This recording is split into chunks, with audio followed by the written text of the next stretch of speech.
for the women specifically, if your man in VAR scenario decided to cry because he was stressed out because someone got in your way and pushed you, what would you perceive? How would you perceive him? How would you perceive him? What would you say? Sorry. What would you continue? What would you do? I just want you to get out of her way. You couldn't say excuse me. I know, right? Just excuse me. Yeah, you gotta hit the It's 2 words. Excuse me.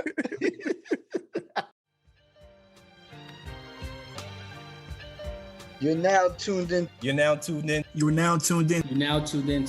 You are now tuned in to the Juxtaposition Podcast.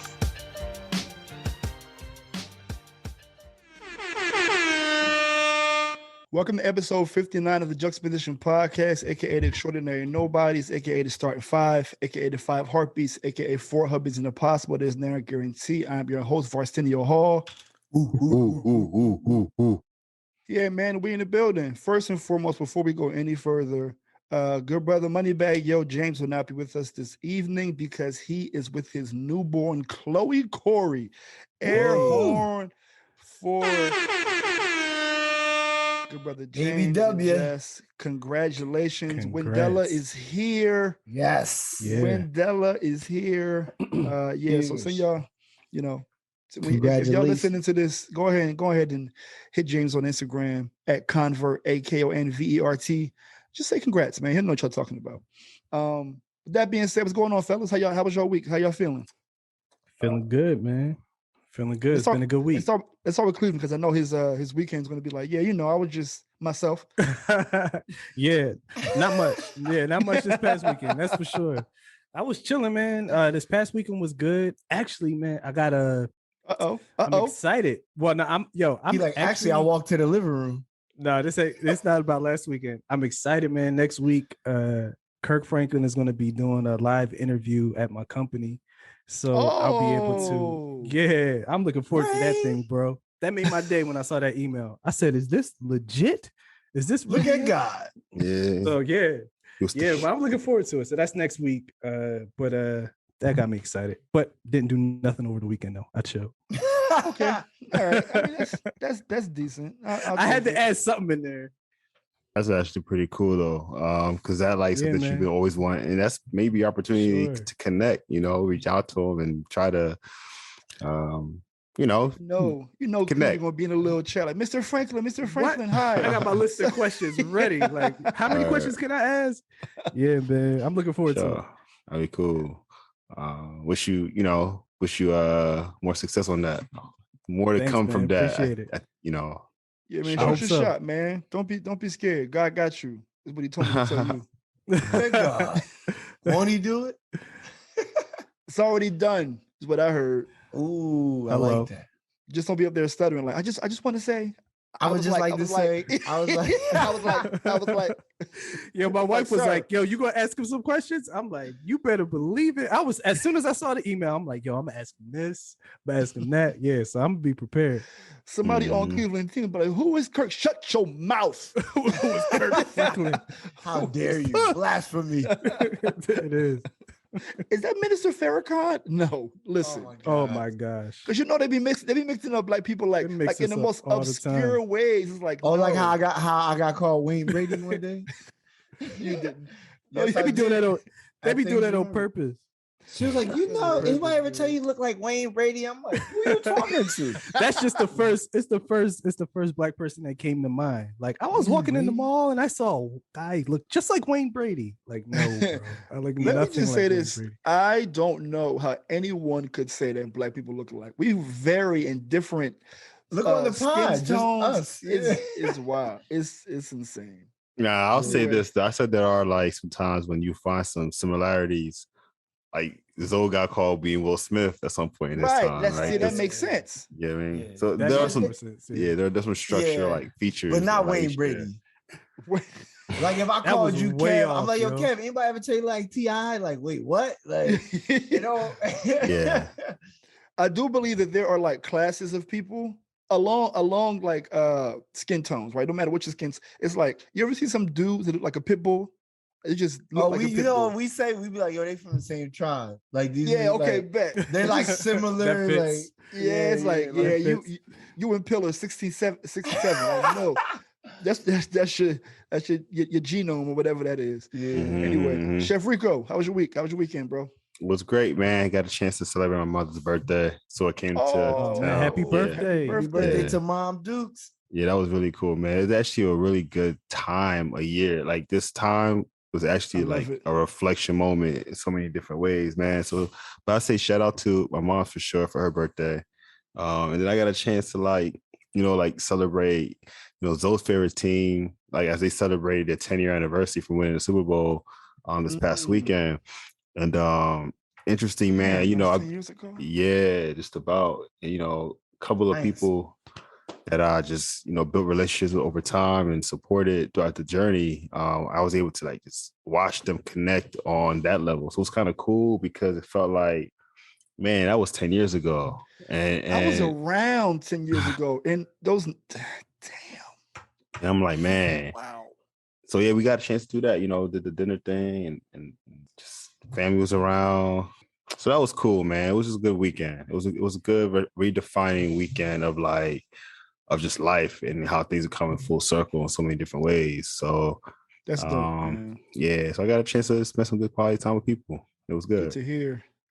Alonso, how was your week, bro? It was good. Well, first I'm back to the Ozo. I cut my hair. I'm working on getting the waves back a little bit. No more dyed. Yeah, me too. Dyed. Oh yeah. I see the rips. You see that?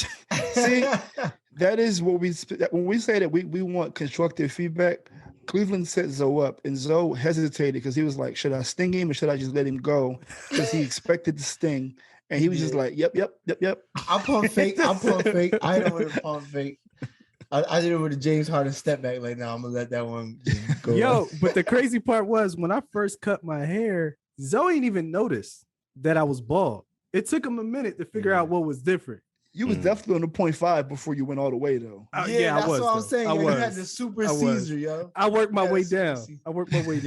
So that's why it wasn't like you had like braids and then a baldy. Like, if you don't know what a 1 blade or 0.5 is, you need to just Google it. 0.5 is what black moms who don't got no dad around, they take their little boy to the shop and just take it low because they don't want to come back. Yeah.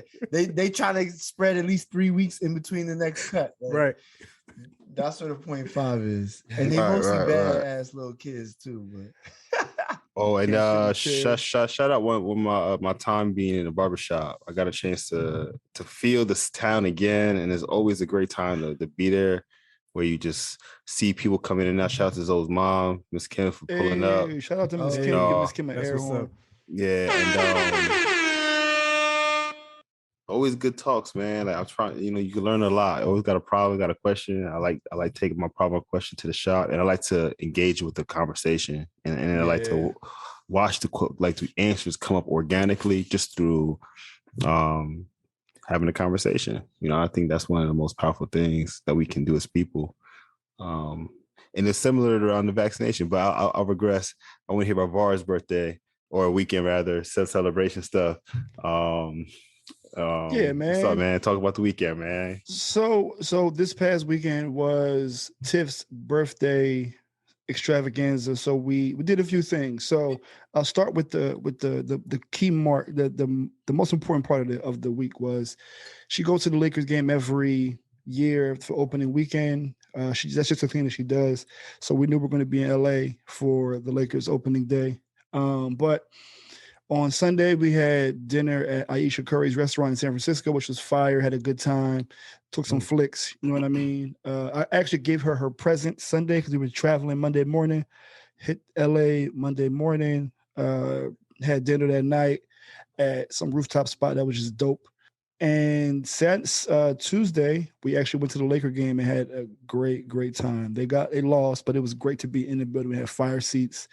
It was just amazing. So not only was it her birthday, we were also celebrating, getting the air horn ready for myself. She got a new job. Hey, that's what's up. Congratulations. We in the money. What we getting? I know she's been working on that bag. Word. Let me hold. I ain't going to say, but it's a significant bump So super excited for her for that. And to make matters even more interesting, it's on my team. Hey. But separate sides. Okay. So when we go back into the office, like we're gonna be carpooling together to the same place. Nice. You know what's interesting about that? I have zero reservations about any of it. It's like she was damn near my coworker through COVID. Like, yo, how was you had a meeting? Your meeting was good. All right, cool. What's your next meeting? Trying to eat lunch? Yeah. You know what I mean? It was the thing. So like y'all work together in the same right, basically. So, but nah, it was an amazing time. Got a chance to put her future new names. They'll put the name that she'll have when we marry on in the Staples Center. So that was coming around every 3-4 minutes. So that was actually pretty dope. That was fire. You know I mean? Thanks, man. I'm just trying to do what I can. Your dad hit me up and I was like, do you not know that you're the blueprint? Like you, Mr. Husband, man, loving his wife is like, we seen that. Like, it's cool to love your wife, son. Like I'm not married yet, but it's cool to love the person that you with. So, and I know that all y'all do that on varying levels. Some you share, some you don't. But yeah, man, if I'm a part of this crew, it's my job to treat my lady right. So facts. For sure. You know what I mean, that's just how what they say, anything else would be uncivilized. Wait, yo, I forgot to tell y'all, right? So my daughter had her first little hood experience with some people up in Jersey City, right? Like we in the hood, little girls getting the pushing and shoving, whatever. Oh no. I wasn't there, but I heard, I got the wind. People like, oh, somebody, and then I found I wouldn't have cared, but then I found out the girl was like 13 and my daughter's only 9. So like to me, that's a problem. Like, so I did what I do best. I knock on doors. Pull up. Excuse me. Is your husband or your boyfriend around? No. Right. All right. Well, ma'am, let me explain something to you. This is how this works. I had to have that conversation. I was glad that the mother didn't go left field. She was receptive. Yeah, and she was kind of tight and embarrassed, so she checked hers in front and forced the apology and all that. That's adulthood. Exactly, because I was but when you in that atmosphere where I was at, I wasn't expecting that. I was ready for the other side of that. Like, I had my nephew with me, and then I know that the little girl that was 13 had a little brother that was 10. And so I was like, since we doing side stuff, my nephew 15, and he will have to smack your little brother up, like, because that's what I was ready for. I wanted it, but when the lady threw me off, I was like, you know what? God wanted me to just chill out. You didn't want to put your nephew in harm's way. Hypothetically, him in harm's way with a 10-year-old? No, but you don't want violence. But he would have to deal with the static after you left, though. It's like, I live here. Don't live when there. You going home? Nah, he don't live in Jersey City. Oh, no, he do, but not nowhere near there. But okay. So it was like no chance of that happening. But Var, like you said earlier, right? When you have kids, it all bets are off. It don't matter. Like it's like I believe it. If I was there, I probably would have did a little hip check to the kid. You feel me? Like I used to be confused about why certain dudes were like super protective over their girls. I'm that guy. That's me right now. We was walking back from the Staples Center to we was walking back to the hotel, and this dude like just came a little close. Him and his girl was walking aggressively before he'd even touched Tiff. But I was like, yo, watch yourself. You're the mystical? Watch yourself. Like the fuck out of here. Like you, I hate when people move without tact. Like you just moving like nobody else is like around. Everybody's supposed to get out of the way, right? Nah. So I am him. He is me. I'm surprised you ain't do the you've been out there too long, because usually it's a yo, my man. No. That's basically what happened. It was a ayo, my man. Like, but I want to make sure the audience knows that like ayo, my man. Can I ask a quick question? Yeah. Does your significant others encourage you to be emotional? Like, do they do it all for you to cry? Do they want you to cry and things of that nature? Like, are they okay for you to like be emotional? From me, yes. Generally, would they like? Are they okay with men crying? Is my question. Is that a question to all of us? It's rhetorical, and yes, response could be required at the same time. Yes, although I haven't fulfilled that obligation, yes, the space is there for me to be vulnerable and to like have a shoulder to cry on if I needed one. And question for the listeners, why they're listening, for the women specifically, If your man in VAR scenario decided to cry because he was stressed out because someone got in your way and pushed you, what would you perceive? How would you perceive him? How would you perceive him?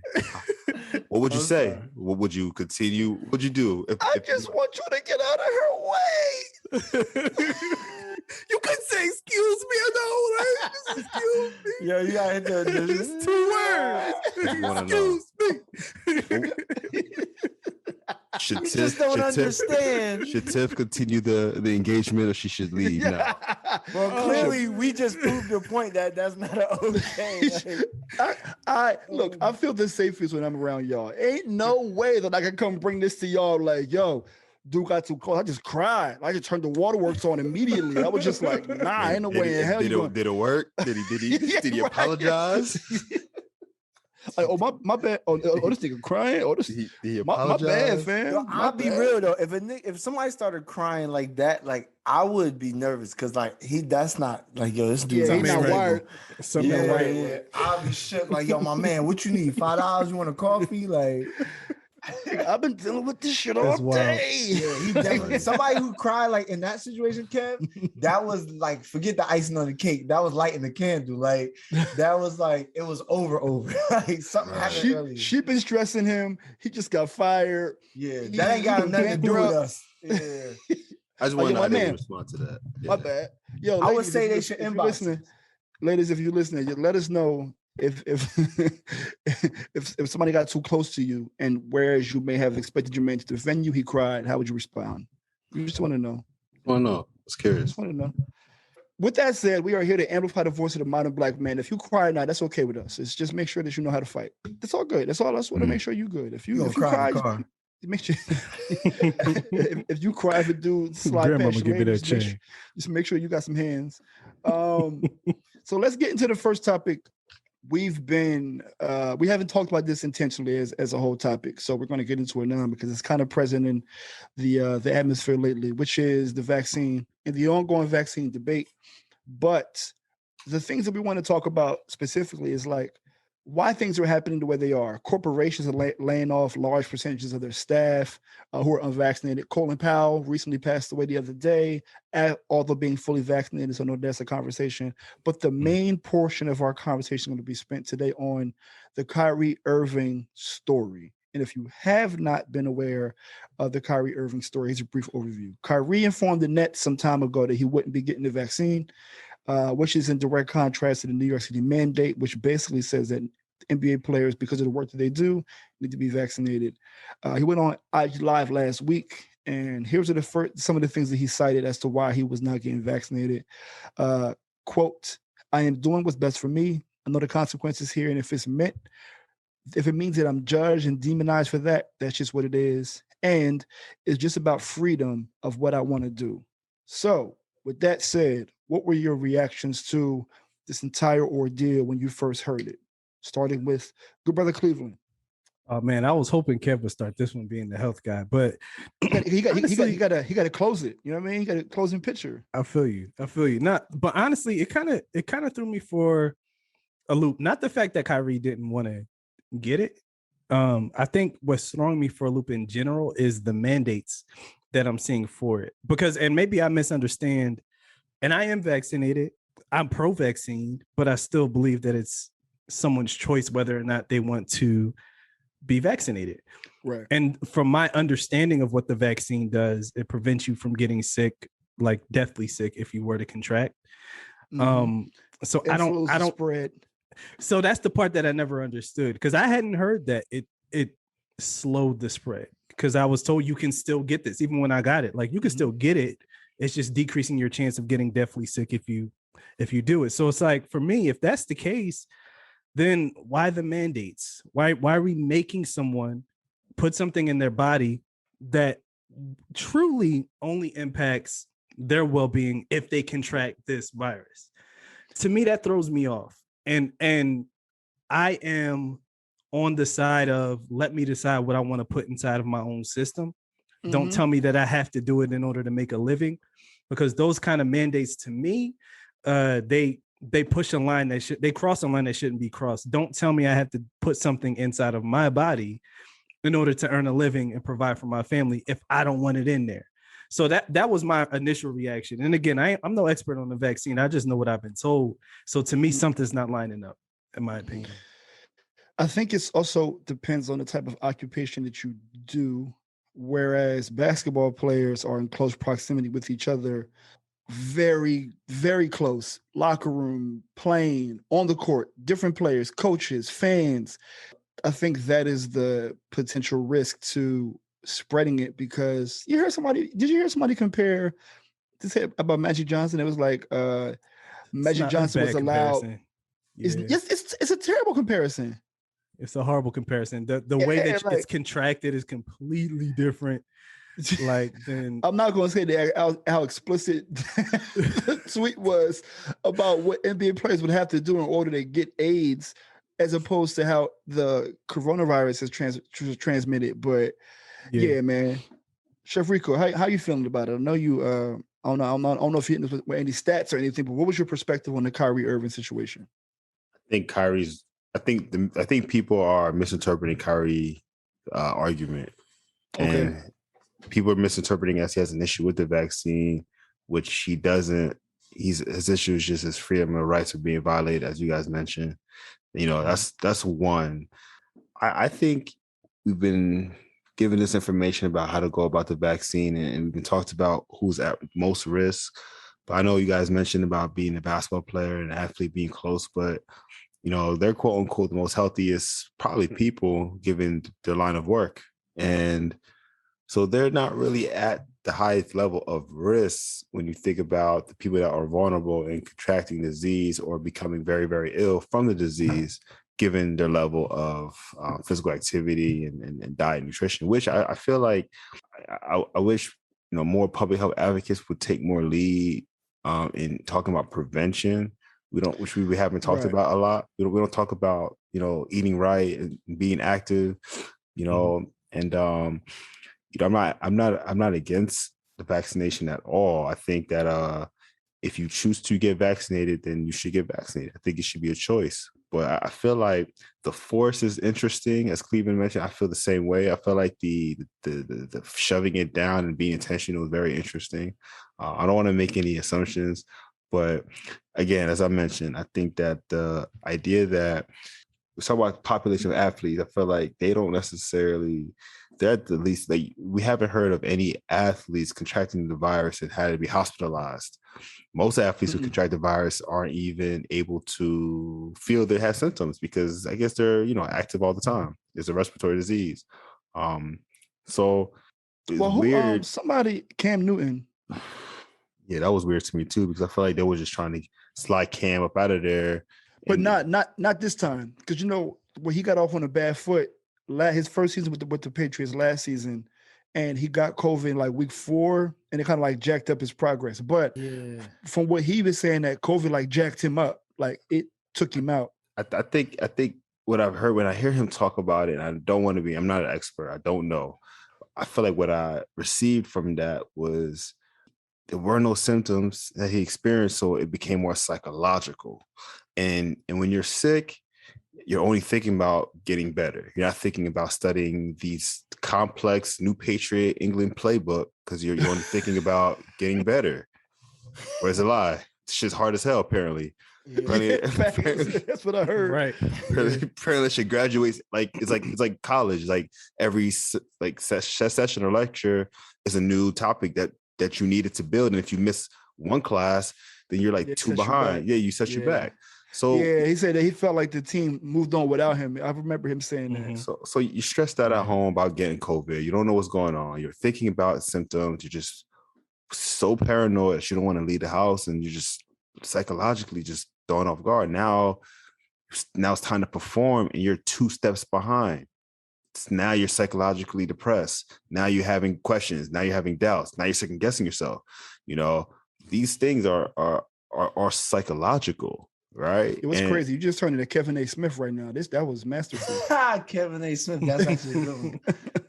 Yo, so that's where I'll end with Kyrie. But in terms of Kyrie, going back to Kyrie, I think he is not being trade him if that's going to be the thing. If it's stayed in Maryland, New York, then he's going to have to either go to another team where he can play, where that's not a thing. But it's over for New York though. He can't stay in New York. He can't play in New York. But So how you feel before I give mine? Where you stand on this? I would say before you go, matter of fact, I will say that what's interesting is that this is not being reported. 96% of the NBA is fully vaccinated. I was going to say that. They spoke about it on Hot 97. They said those numbers this morning. Like, yo, so it's like you kind of are the odd man out. You know what I mean? Like, almost. But not in the pressure, but the marketing of this is ask LeBron if he's vaccinated, ask Kevin Durant, ask Kyrie Irving, right?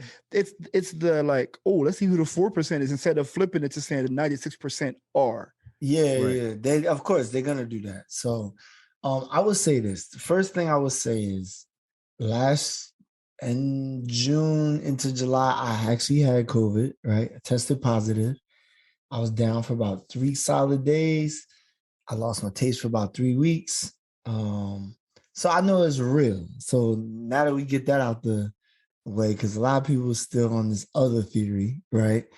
It is real. It can do something to you. It is, to me, it was like a flu 2.0. And part of, I feel like my recovery was an ease, I would say ease in comparison to other people who dealt with COVID, was because of how I take care of myself, right? Like I'm an active person, play ball, work out, eat salads, vitamins, sea moss, vitamin D, whatever. I got the whole vitamin shop in my cabinet, right? Right. So that helps, right? But everyone is not in that situation or does that. So I think for these guys, they're athletes, but I think with Kyrie, to me personally, I think it's a little selfish. And the reason why I'm saying that's the side that I'm on. Yeah, like I get it's your body, whatever. I get a little disturbed by that because it's like y'all taking something from the abortion world, right? With that lingo, my that body, jargon. my choice. Yeah, which I don't see everybody going so hard for, but like y'all want to use it, like you know, people co-opt their narrative for whatever they want. Yeah, so to me it was always disturbing to me even hearing it like that. That's not your phrase, like that's not your line. Yeah, Blue Lives Matter. Yeah, same thing. Saying that's not your line, that's not your lane, that's not your tagline. So it's like you copy it to spin it to whatever. Okay, but the thing is, Kyrie says he's not opposed to it. He's just kind of doing it for other people who don't feel. Yes, voicing. Yeah, voicing the voice for the voiceless. Yeah, but it's like that's still too weird for me. But the last thing I say on this is the reason why I said it was selfish. If anybody, even down to the stupid idiot who compared Magic Johnson, right? But Magic Johnson did what? He removed himself. He did. You know what I'm saying? He didn't. Well, he came back and played. You're right. He left. Yeah, eventually, once he figured it and learned or whatever. But the initial thing was, I'm not going to try to play with it. Let me take a step back and chill and learn it and figure out what it is, because it was still kind of new to everybody, right? Kyrie's feeling like, well, I should still be able to play, even though, like, no, even if you use Magic Johnson, like he didn't. You know what I'm saying? And then he came back, and now what, for a season and a half, like, you know what I'm saying? So yeah. My thing is, it's just weird. And then Karl Anthony Towns lost his mom, yo. And if the NBA is supposed to be a brotherhood or fraternity, whatever they try to say, I just feel like, dude, like you have other players that have experienced loss. And this, my body, so like, I don't even want to talk like I know, but like off on the surface as the abortion, my body, my choice, right? That affects specifically the individual. This, my body, my choice, has an effect on everybody else. Right. Does it though? That's my question. Hold on, Cleveland. I gotta speak. I didn't get mine. I didn't get mine. Yeah, he got double Dutch. I have to because I want to make it very clear, because I think we have varying perspectives. I had to look at Kyrie's actions before this to make it make sense for me, right? Kyrie is an interesting and very complicated case because he does so much good in the world. Like, he gives a lot of money. He definitely speaks up for communities that don't have a voice. But bro is definitely selfish. We've seen this with the Cavaliers. We've seen this with the Celtics, and we're seeing it now. That doesn't mean that he's selfish in nature 100%. We've seen him have selfish moments. The thing is that makes me question it is when he had 20 minutes on Instagram Live, he didn't really say much. To Kev's point, he did say that, you know, he wants, it's his civil liberties that he wants to maintain, which I understand, right? But you do know that this will take away what your livelihood in terms of basketball. This choice, whether because it is your choice, they're not making you get the vaccine. It's if you don't, then you'll have, you know, consequences to that. And with that said, it's like, I'm 100% like, if you don't want to do it, then don't. But here are the consequences, right? I'm also not 100% comfortable with the media covering it the way that they are, because they're positioning him in a way where it's like he's Mr. Anti-vaccine, which he's not, right? He's on some like, it's your prerogative, you do what you want. But I am leaning more towards, bro, like making shit about him, son. Like, think about how he got out of Cleveland. I want my own team. You talking about Cleveland? Yeah, not that Cleveland, but but to me, like, this is not an isolated incident. So that's where it becomes the messenger and not the message, and it's like your reputation precedes itself, right? So that's where that's why we even having this conversation as gray and foggy, is because of where it's coming from. Somebody said in Cleveland, I want you to go. I really do. This is the last thing I'm gonna say. Somebody said that the thing that about Kyrie that's scary is that he thinks he's smarter than he is. And I don't know the nuance in that, or the information around how smart Kyrie is. But if you've ever been around somebody that has information that is not fact checked, they speak it like it's the truth, and you can't tell them otherwise. So sometimes, you know, you can kind of get wrapped up in something, and then it's just like, nah, this is the truth. It's like, is it? But go ahead, Cleveland. Even if you don't like the source, and even if you think the source is in it for themselves, like, if you take that away and just look at what he's saying, the essence of what he's saying, I agree with the essence of what he's saying. Now, whether or not it's selfish or self-serving or whatever, that to me, I don't really have an opinion on that in general. I have an opinion on the fact that it's really the mandates that are bothering me. So I agree with his stance in terms of like, yo, why are you telling me I have to do this? Because to me, something doesn't make sense. Here's where I'm going. It's killing the world. No. But but it's his choice. And that's where I was going though. Like, if everybody is, let's say people are dying. Now, I don't even have to use an example. People are literally dying from this virus. Mm-hmm. And there's a man who's saying that, listen, I don't want to get a vaccine because I just don't know. I'm not with it. I get it protects me. Now, it'd be a difference if it literally stopped the spread, right? If I literally can not get COVID, or if my not getting vaccinated could give vaccinated people COVID and make it worse, I could understand it being selfish, because it's like, okay, by me not getting vaccinated, I'm impacting the health of other people. So that's not the case. If I need to be maybe educated on something. To my understanding, the more people that get vaccinated, it drastically stops the spread because you have herd immunity. And even when there's a small percentage of people who are not vaccinated, those people are around people who are vaccinated, so the spread won't happen as much. So Kyrie, on an individual basis, is not stopping the world from getting COVID. But am I not mistaken in terms of the more people who are vaccinated, especially in a city like New York City has been decimated by COVID, isn't stopping the spread or helping to stop the spread? Go ahead, Kev. I think that, I mean, on the surface, to Cleveland's point, because I think Cleveland was kind of going in a good direction in terms of like who is protected directly by receiving the vaccine. And the vaccine is intended to reduce the risk of hospitalization or death caused by the virus. Now, it doesn't prevent it from spread, is what we're saying. Like, you still get vaccinated, you still spread the virus, you still can receive the virus, but it just reduces the risk of it being more of a situation deadly, right? Yeah.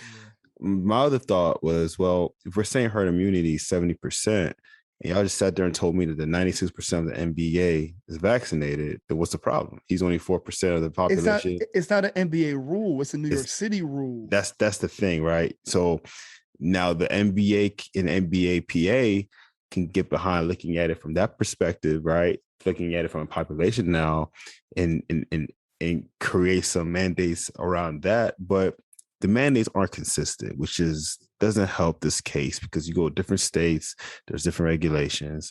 Now, it's just New York and California being the strongest. Yeah, and how that impacts the sports world, but doesn't impact it on a universal level, is where it kind of gets very tricky. It's like when new rules get implemented, they're just weird. They're just weird, because there's so many loopholes that can kind of like prevent it from actually doing its job. And this is a great example of it. And we're not, and one thing that I don't want to understate is the money play involved in terms of, we want our entertainers to be vaccinated because they can entertain. I don't want to understate the ability for these conglomerates like the NBA, NFL, MLB to say, look, yo, so we need y'all to perform. You're getting paid millions of dollars to perform, and you're sitting out is costing us ticket sales, jersey sales, what have you. I just want to jump in one more time before I pass it off to Zoe, because I know Zoe got something to say. Now, in terms of like Kyrie, because I know the answer that was asked earlier was really kind of general in terms of how I feel about it. But I think from a couple of perspectives, this is your job, right? And if you're going to say this job's affect the livelihood of how I provide and people that are affected, how you provide, then maybe you shouldn't do that. Maybe that's more selfish, right? Because his job is going to impact his family and his household. You know what I'm saying? And what he can do for the NBA doesn't impact him. He just benefits from that. It impacts the NBA. So the NBA is being selfish for their right reasons, right? And he's making a decision based on what he wants and how he wants to move, which I support. He said it's not about the money. He has apparently enough to still sustain himself at the level he wants to. So it's not about the money. He'll walk away from the game tomorrow, is this point. It's not about the money at this point, which I respect. We're just not giving him the same respect that we're asking for him to give the team, so to speak. So it's a job thing. It's forget basketball, forget sports. It's still a job. And if tomorrow your job or your employer tells you that you need to pull up a certain kind of way and you don't agree with that, you're gonna have to talk with your wives and tell them this is what it is. You know what I'm saying? Wrinkle be tough. Wrinkle be tough. Go ahead, Zoe. I have a question after Zoe. I just want to say that a lot of times we get lost in the sauce, right? I like to go back to the origin, right? I like to go back to where things started. I like to go to the why, right? Because a lot of people don't care about the why, they just care about the now. And my biggest issue is the reason why we are where we are now is because of the American choice, right? So because America doesn't have any discipline and we all got everybody love the Constitution when it fits them, right? That's a fact, bro. That's the reason why we in this. When other countries shut down, we couldn't do it. We don't have a discipline to shut it down for 30 days or 60 days. We're like, and then we're so greedy that it's like, yo, even America's dream, like, yo, y'all couldn't just pay everybody's joint for, instead of giving us all the bread that they gave us for all those months, like 8-9 months, they could have just said, yo, shut it down 60 days. We paying everybody something or another like they did in Italy or whatever other country over there. No, that's not America. We can't do that because we got constitutional choice and this and that. When you see how people's acting in the stores with the mask and this, we fighting over that stuff that's supposed to help. If we would have just thugged it out, been disciplined for X amount of time, 30 days, 60 days, whatever the case may be, wore the mask like we supposed to. Everything that we have is always some type of choice argument, and we not growing. Only thing that's growing is the death number. You see what I'm saying? And that's the part that pisses me off. Is like, yo, why is everybody like, yo, just do it? Y'all don't run through it. There was a law that said you gotta stop at the stop sign. I want to see how many people really blaze through the stop sign. Yo, and that's interesting because there's a lot of things, and I think with everything that is new, there is always a pushback from it. But it's just like that's America, yo. I love the country, but it's a lot because when it comes to a lot of things that are new, people always have something to say. And with the vaccine, it literally will for sure help you. Remember when we put masks on and they said that, I heard somebody say like, well, America did this shit wrong. If they would have said that wearing a mask protects you, not everybody else, then people would have been more easy. They probably would have put a mask on quicker. But the question I have for y'all though is, how would y'all feel as Kyrie's teammates right now, present day? How would you feel as Kyrie's teammates? Which one? Give me, because if I'm a six man, then I just got bumped up, right? Now you KD. Well, I mean, KD, you James Harden. I mean, I feel careful now. I'm trying to get on. That's valid. That's valid. One man trash. Yeah, other man treasure. But that's why I'm like, look at God. If I'm KD, I knew who Kai was, and I know who Kai is, and you know. And I just got to keep it moving. I still got to get mine. You know, at the end of the day, I got James Harden. That's why they got James Harden, because they weren't really sure, you know, how that was going to really work out. She started showing signs early, so they just made a, you know, insurance investment, and here we are right now. Yeah. How about you, Zoe? If you were James Harden right now, what are your thoughts? I should have went to the Knicks. Shut up. That's just a personal bias. I'm his conscience. But nah, I do think I would be tight though. Like, especially if I went and got it. Like, you know, think about us, yo. Like, come on, son. I did it already. You know how we talk to each other. Like, yeah. Bro, you wilding right now. Like, do you want to do this right now? Like, can you wait till we win the chip and then, like, you know what I'm saying? Or something. Sometimes we get caught up in our own selfishness. You know what I'm saying? Like, but we've done it with a group. And the thing about Kyrie that's interesting is that he's had a history of injuries and not being available for his teammates. And the thing that people say is, what did they say? The best ability is availability. And then don't forget the injury. See, if he just had injury prone, okay, people feel sorry for, because that's like you can't really control that. Right. But then when he did the little MIA joint for disappearing act, that's when they got Harden. That's what was like, okay. Yeah. We can't trust this dude. You know, he's liable.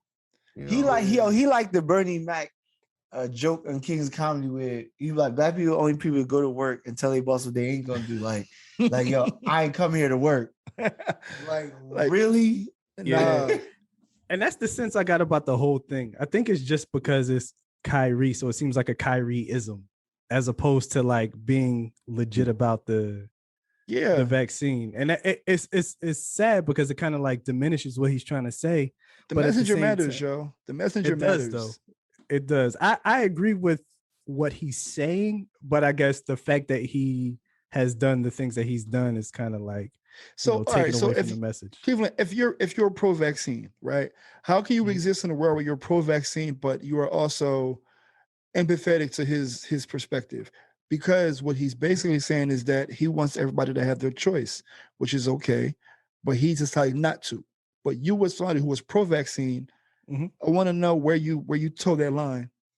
Well, for me, it's a personal decision. I see people literally leaving this earth because of it, and if I can take something that will increase my chances of not, succumbing to this illness, then I would rather take it. That's just my personal opinion. Unless someone else not taking it, to me, is impacting others, to me, that's when it becomes a personal decision. Like if it's like a thing, well, listen, yo, you take this because if you don't, then you can get such and such sick. And if they get sick, they out of here. To me, that becomes selfish. But if that's not the case, I don't think it's selfish. I truly believe it's a personal decision. I want to make sure, because I know if I was listening to this shit, I'd be frustrated. Can somebody tell me if that shit, if it helps to spread? I found one article, and it said, and this is from, it says, the first study to look directly at how well vaccines prevent the spread of the Delta variant of COVID news brings both good and bad news. The study shows that people who become infected by the Delta variant are less likely to pass the virus to close contacts if they have already had a COVID-19 vaccine than if they haven't. But that protective effect is relatively small and dwindles alarmingly at 3 months after the receipt of the second shot. So it both limits the spread, but that efficacy wears off after 3 months. It's a bit of both. So the vaccine and this, the 2 shots can help stop the spread, but after 3 months, the efficacy of that rip my shrinks. spread. Can I So why are they asking about the boosters now? Yeah, I think that's the boosters kind of re you up, so you are continuing to slow the spread, so to speak. Well, can I tell you some weird stuff so my wife had because she worked for the state, so it was like state of New Jersey. Yeah, state of New Jersey. So it's like she had to do it, right? Why she went and got a shot, and then she went and got the second shot, and then this place where she got it from, which is a well-known organization, but I don't want to call them out because I ain't trying to get sued. But why they call her? I was like, you gotta come back because that first one, I think it was expired. Like we gave you some shit that was I'm suing. Come on. I was like, what you mean though? Like, so like you put some expired stuff in my body? Yeah, like what does that like? Does that just mean it didn't work? Like, what did you do then? What was in that? Like, or it was out longer. It was either expired or out longer in that, it's supposed to be refrigerated. Something they think that it was a bad batch or something like that. Not the not the vaccine banana turning brown. Yeah, pretty much with the fruit flies around it. Like, Yo, what's interesting to me is that's interesting, man. And what's getting interesting is just like the way we're controlling media and information to suit the agenda. Oh yeah, that's that freedom of choice. You're gonna find something that supports your narrative. And just like if you say something really bad about anything now, it's like, Facebook's taking you down, social media's taking you down, they're removing information, which we're just playing a really, really interesting game right now. What is it? What is it? What is it going to be? And what are we trying to accomplish? Are questions that I have, but I'm sure, Var, you have, It's not even bad though, Kev. I think you said like if you say something bad, I think what scares me most is like they don't have to be bad. It just has to be counter popular opinion. It has to be counter whatever the popular cultural opinion is at that time. If you have a thought that's not in line with that, then you become the villain. You become the enemy. Stay right there. And this is a fucking segue to the next topic we're talking about, which is at Netflix. If you're familiar with the podcast, you've heard us talk about The Closer, Dave Chappelle's latest comedic offering. And this past week, some Netflix employees organized a walkout in protest of The Closer. So some trans employees and those who support trans folks staged a walkout, and they had a list of demands. I'm not going to go through those demands. You can all go ahead and go and do that yourself. But it's getting a lot of traction in the news, a lot of traction. The person who started one of the conspirators of the walkout has been fired. They've been fired not because of the walkout, but because of the data leak that they helped to orchestrate. It leaked a lot of information about analytics. Netflix never tells you the analytics on anything. They tell you what they want to tell you. It leaked how much Dave Chappelle was making, yada, yada, yada. So speaking of Kev's perspective on what suits a narrative, however you read this story is going to lead you in a certain direction. I'm not going to stay here and talk about the trans folks at Netflix specifically, but the fact that it is on our radar means that it has a far wide reach. And because we're here to amplify the voice of the modern Black man, I want to know, how are we as Black folks going to get to the point where we can have the reach to be able to have one walkout at one company and it get to West Bumblefuck, West Virginia, and they know about it? Like, how is that possible? The power structure, like, how is that? Go ahead, Zoe. Well, I'll start off. First, we had to have that many Black people in one place, or like somewhere where we're like. But for the record, these people, I don't think it was a group. No, of it's trans not all. people. No, but I'm saying like, so I think that's how we do it, because like we're so spread thin in some of these places that people are just like, all right, we got our one. You know what I mean? So and a lot of times our one they're not vocal because they try not to be the zero. You know what I mean? Okay, like, so what you're saying is, I want to make it clear. What I want to make sure I'm clear is, you're thinking that we need community and coalition into place. Like, correct. So even if it's 3 Black people out of 500, we need those 3 Black people to be a part of a community that supports Black people, that'll support Black people. Okay, I get that. I see that a little differently. I think I see that a little differently. I used to think like that until I moved to an area where there is less of us, and I started working for a company where there was even less of us, and the camaraderie that you would share, like being in New Jersey, it's like if you went into a place, you saw another Black person working there, it was like almost like an automatic, like, I see you, you see me, we know what it is. Yeah, like without saying it, it's like we know. And it wasn't like that up here, man. That was not my experience when I moved to Boston at all. It was completely shut out. You do your Boston thing, bro. I'm gonna do me. It's a little different. You know what that sound like? All skin folk ain't kin folk. That sound like just happy to be there. We in house. Don't you know? It's I don't want to. That's a good thing. Yeah. But yo, and I'd say that to say that I think when you look at these any other movement of people who are discriminated against, where there's a lot of traction, it don't look all brown, bro. Like it's different. It's like it's all races. It's people from different walks of life, and I think that helps even refugees the movement get more traction. Yo, I'm telling you, but and it's like with us, it's like we out there, but like up until recently in my lifetime, when George Floyd was murdered, that was the first time I saw people other than Black people up in arms about what just transpired. I agree. Yeah, because when Rodney King happened, we were kids. And it had a ripple effect back in the day, but we were kids. I don't remember white people. But then when we went into the early 2000s and into like the early 2000s and mid 2000s, maybe the teens, it's like when you had the Mike Browns, when you had the Fernando Castillo, we were tight, right? Like we were upset, we were angry, we were marching, we were protesting. That's saying it ain't really hit home for other. That's because they was just mad. The white people still mad about OJ, so that's why happened. Like you had to let them marinate for 10 years. Got nothing to do with OJ. I'm telling you, it does. Yeah, I'm trying to. It is interesting to think that George Floyd was the fever pitch that threw us over the edge, but even still, I seen a article that said of the billions of dollars that were promised from corporate sponsorships to Black organizations, like less than 1% have been allocated. It's like all of this galvanizing and supporting Black business, which we knew that it was a placeholder. We knew, like, they're over here renaming Aunt Jemima. No, get legislation. I don't give a fuck about Pearl Milling Company. Pearl Milling.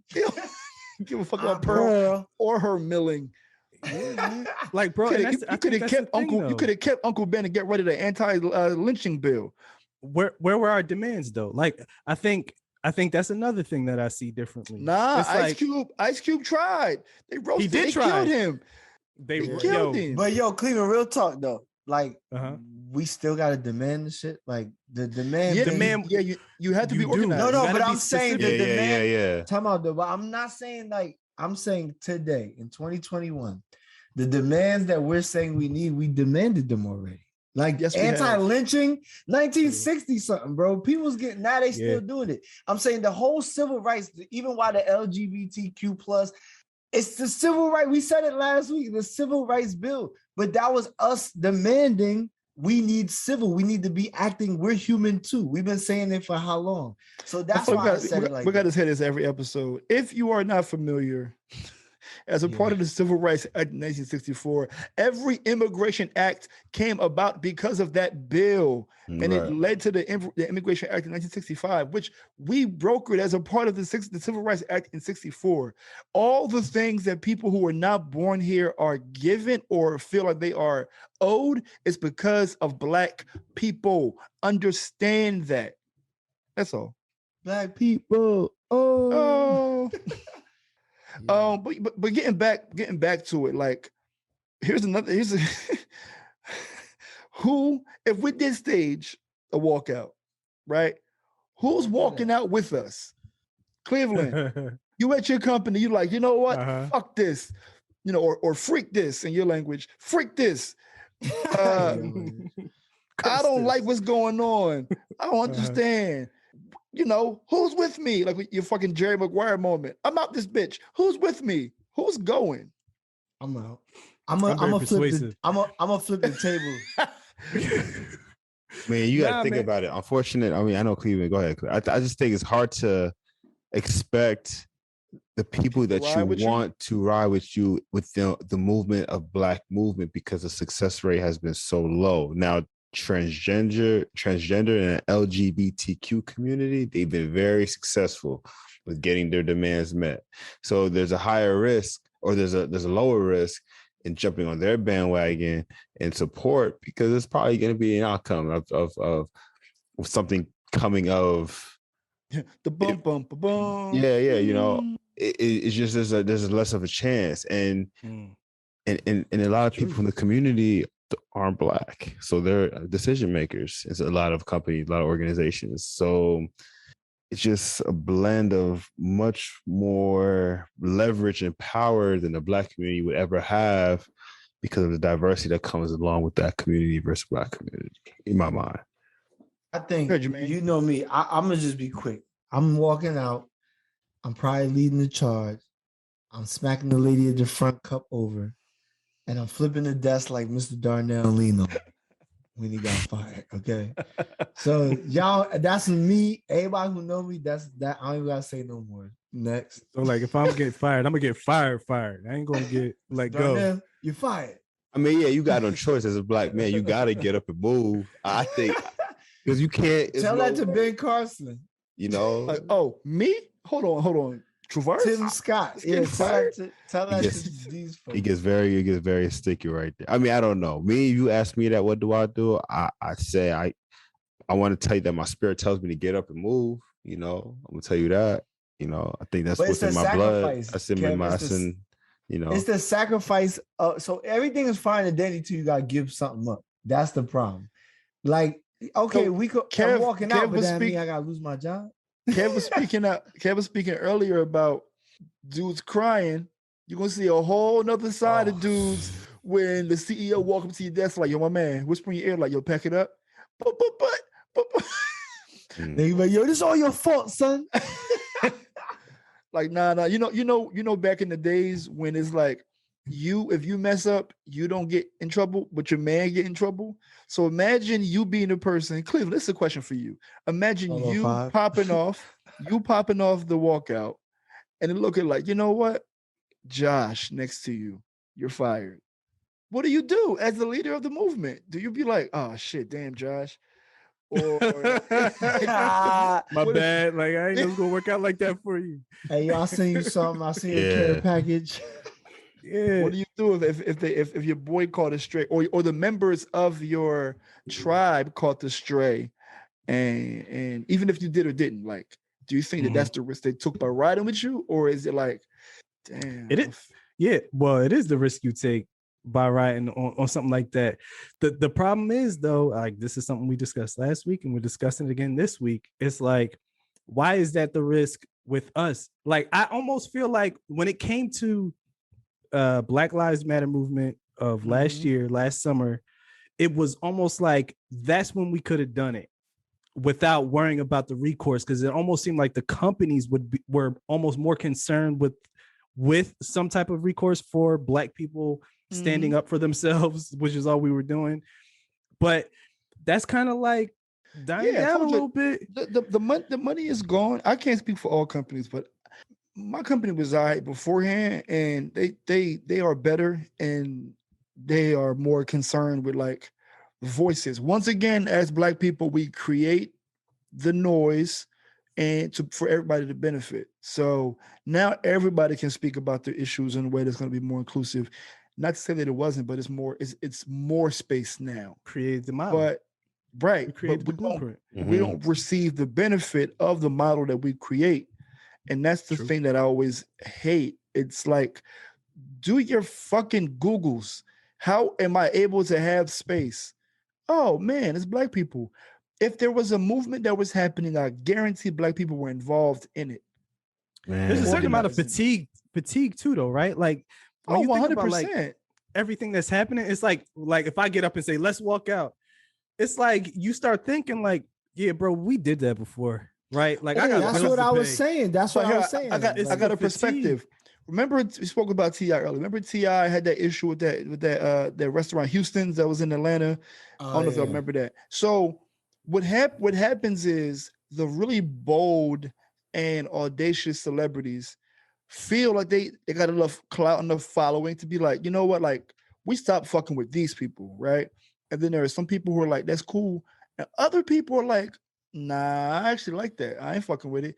Yeah, they bang shrimp is dope. I'm going there. Monique called for the cancellation of Netflix. We was like, Netflix. But she did it in the pandemic. The way she did it before. She was wrong. But she wasn't even right though. Do you tell me that Shorty from Netflix is right? If you watch the whole special, like people feel however they feel, and they galvanize a movement around that. Monique was wrong in my opinion, but nobody was like, you know what, fuck it, we're riding with Monique. Niggas is like, they got Ozark, they got Breaking Bad. Nah, but also because of the reputation, like she always be like yo, you always starting something, like, you know what I mean, like. But to Kev's point earlier, you're gonna find a way to justify your narrative. You know what, like. If your favorite show's on Netflix, I didn't like Monique like that anyway. I mean, she ain't come out with nothing. Right. Whatever. You're gonna satisfy your narrative. But I do think that there is a history of people standing up on our behalf and not getting the support from us. It's like, it's not the people at the top. The people who have the influence, they try. I see people try all the time. And no, the people on the ground don't get behind them. There's not a groundswell of support. Like if this is chess, right? The people with influence are like the king and queen, right? The pawns are supposed to be the frontline soldiers. Ain't no pawns in the Black community. Like everybody want to be the king and queen. Well, I don't know if it's that too, but it's almost like, yo, let's say like somebody picking on your little cousin. And you walk out the house and you chip the dude who just beat up your little cousin. Next day, the dude picking on your little cousin, you walk out the house, you beat him up. Like, it's going to come to a point where you tell your little cousin to stay in the house because you're sick of fighting. Like, you're sick of dealing with the same thing and nothing changing.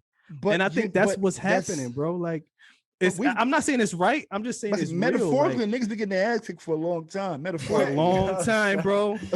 So that's almost like, yo, y'all just proving my point. Like, yo, we still gotta ask for this shit. Like, we tired. You know what the hell is on the menu. You've been at McDonald's how many times? You know what the menu is, bro. All I know is if homeboy that ain't skin folk try to lead this movement because he got the promotion, sorry, Chuck. You're on your fucking own. I'm not.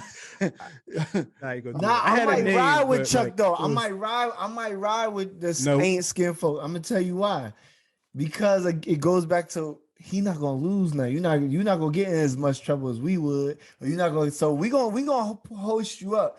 We're gonna do all the groundwork and dirty work, but somebody gotta take the L. And I'd rather you take the L. That's one of the reasons why we can't unify. It's because who's taking the L? No L? Because with any war, there's casualties. You know what? That's what I'm saying with the pawns. But also, when you think about in history, this is what I realized. I swear, when Mike Brown died, I was tight, bro. I remember having conversations with my coworker every day about this very thing. But what was illuminated to me at that moment was that all of our folks that teach us how to do it have died, almost at the hands of the U.S. government. To be honest, like all of our leaders were pinpointed, tracked, and killed, assassinated. Yeah. All of them. And they, there are people. I live in the Bay Area, one of the most progressive places in America, right? The Black Panthers were born in Oakland, California to support Black people and Black rights. Oakland is about 45 minutes from me. There are people in this building that still think the Black Panthers were akin to the KKK. How, bro? Not the same. It's not the same at all. It's like not opposite. It's exactly that's what they was told. They was brainwashed. But that's what I'm saying. It's right there, bro. It's right there. It's the reaction to the KKK in solving a problem that they don't want to solve. Yeah. So It's so weird, man. We live in an interesting time. Yeah, but I mean, we said a lot, all just to say, wear your mask. Wear your mask. Word. That's what we said a lot to say that. Yeah, man.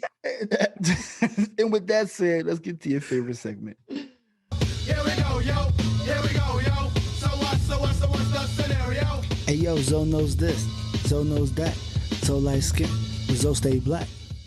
Yes, y'all. I already care West none. Yeah, I'm about this. Oh, here you go. You got me. Nah, I'm in the yeah, I feel like how many line names was probably Big Daddy Kane, but anyway, that's another story. That's a story about it. Yes, over the weekend, or actually earlier this week, there was the Big Daddy Kane versus KRS-One versus battle that I spoke on last week, and y'all was like, but when you realize, I heard it was good. I didn't get a chance to watch. It was good. I told y'all I was gonna be good, but y'all keep playing these games. I was out here making experiences. Oh, all right. Well, you gotta do what you gotta do, my brother. My experience is already set in stone for a while. You feel me? But yeah, it was nostalgic. Like they brought people out, Roxanne Shante, they brought not D Nice, what's my man? Craig Nice. And I see E. Greg Nice, yeah. He performed. Performed that. Greg Nice. They performed that.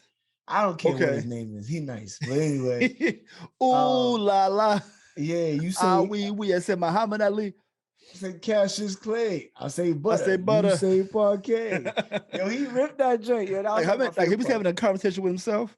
Nah, he definitely was. He did the Holy Rest of Metal. But anyway, that's another. But yo, that versus was good. KRS killed it. Big Daddy Kane killed it. I think KRS has more slaps, more bangers that just. You know what it is? Their performances was crazy. But sometimes the winner is the one who got the hardest beats. Like if you got songs with hard, heavy, like system beats that thump, that kind of take you over the edge. And KRS, Big Daddy Kane is more smooth. And KRS got like them thumpers. So it was. Big Daddy Kane got tired at the end. He was ready to go to bed, bro. Oh yeah, he was tired. He was like, I'm gonna wrap this up. He said that like 4 times. I'm like, he did it like a pastor, like, yo, last words. You're not gonna close. Yeah, nah, but that was interesting. NBA season opener. Unfortunately, the Lakers lost, the Nets lost. LeBron played his behind off. Yo, watching LeBron play that game in person was wild. It was like every time he touched the ball, it was going. And he had that bounce in his step, just hot. Like it just looked different, yo. It was crazy. So I stayed up till 2 a.m, 1:45, whatever time that game ended. I watched that game. The Nets lost, and probably because they didn't have Kyrie. And I will say about Westbrook, it's gonna be a long. It's an adjustment because he looked stuck, like he didn't know what to do. For him to have Mr. Triple Double to have like 9 points was just like he was. And he got 4 of those points like the last minute when the game was already over. Melo looked good though. Yeah, Melo did. But the thing with Westbrook, like I said, they're gonna have to adjust because he's used to Steven Adams getting the hell out the way. But Anthony Davis, like, nah, this is my spot, bro. Like, or also him having the ball. Like he was getting the ball in a fast break. I think he made turnovers because he doesn't know where the lanes are. You know, everybody got the 4 runs in this lane, the 3 runs in this lane, the 1 usually one's in the middle. It's like he didn't really know where to go. Yeah, they got it's an adjustment period. It is. And then by the time y'all hear this, my Knicks won 138-134 in double overtime. Was nobody playing defense? It's just the 3 ball was rocking. The Knicks got what's his name, Fournier. He's dropped 32. He's our new every team need that shooter. He dropped how much? 32, bro. Whoa. He hit like 5 threes in the last 4th quarter and overtime, like the 2 overtimes, like wow, child. So shout out to my New York Knicks. If y'all watching this on YouTube, I got my gear on, my fan gear. Anyway, I know y'all don't care, but I do. Next, we got Kanye West and lost his mind. He out here wearing white face mask that look like white people. I don't understand him. And then he let Stevie Wonder cut his hair from what I seen. I don't know what's going on, but I guarantee in a few weeks, people gonna be walking in the jazz barbershop like, let me get the Kanye. Not in jazz shop. What jazz gonna say, Kev? You got the wrong shop. You gonna be like, you better go ahead. You're not getting that Kanye. Long story. not a new you. No, not a new you. Oh yeah. Nah, like that's too new. Fuck out of here. Seriously. So anyway, next on the Zone Knows, Ben Simmons don't know how to act. He out here practicing with sweats with his cell phone in his pocket. He's another person who said, I ain't come here to work. You know how it goes, though. You know how, not to say this is a personal story, but you know, people like this, where it's like, shit, I can't quit, so I might as well get fired. Get unemployment. Yeah. It's definitely not a personal story, but I definitely know a lot of people who said that. And I'm like, yo, you different, bro. Like, how about you gonna have to fire me? Yeah. I ain't paying the fine. So I don't know what's up with him, but he's being real emo right now. It's driving me insane. And then pretty much I wanted to save this for last because it's important to our history, regardless of the person's political point of view and where he stood. But Colin Powell, our first Black Secretary of State, which was the 65th Secretary of State, passed away at 84 years old. He represented the United States with President George W., the son, from 2001 to 2005. They say he had cancer. He had a couple of other things that a lot of pre-existing, but they said overall the COVID was, kind of what blew the candle out, so to speak. Yo. So that's supposed to say that? No. My bad. Blew the candle out. Because icing on the cake just wasn't sitting right for me with that. Blew the candle out, bro. This nigga tripping. I was gonna try to fill it with take him out, but you kind of damn, Karen, that's worse. Take him out, bring him out. Yeah, y'all ain't right. I'm done. Y'all ignorant. Anyway, I'm not gonna give this heat and I ain't gonna read it, but of course y'all know Donald Dummy decided to tweet something that ain't have nothing to do with nothing and pretty much talk greasy about a man after he died and then say, oh yeah, rest in peace. Like, I don't understand this, but before I get to the serenity prayer, I want to ask the Lord, like, why are these people still here? Like, work your magic, do what you gotta do, but like, call them home. We definitely need call them home. Hold on, how Colin Powell blow the candle out and Donald Trump right? That was home. This is my point. This is my point. Like, yo, come on, son. Like, yo, this is where they be like, yo, God got a sense of humor, but like, yo, all right, bro, we get the joke. Like, it ain't funny. Like, get rid of him. Like, come on now. He played too much. So, that's just that'll wrap up Zone News. All right. Well, keep the ball and get us out of here with the serenity prayer. We're going to ask God to grant us the serenity to accept the things we cannot change, the courage to change the things that we can, and the wisdom to know the difference between the two. Amen. Sidebar. Amen. Streets is asking for a motivational moment. When they going to get that?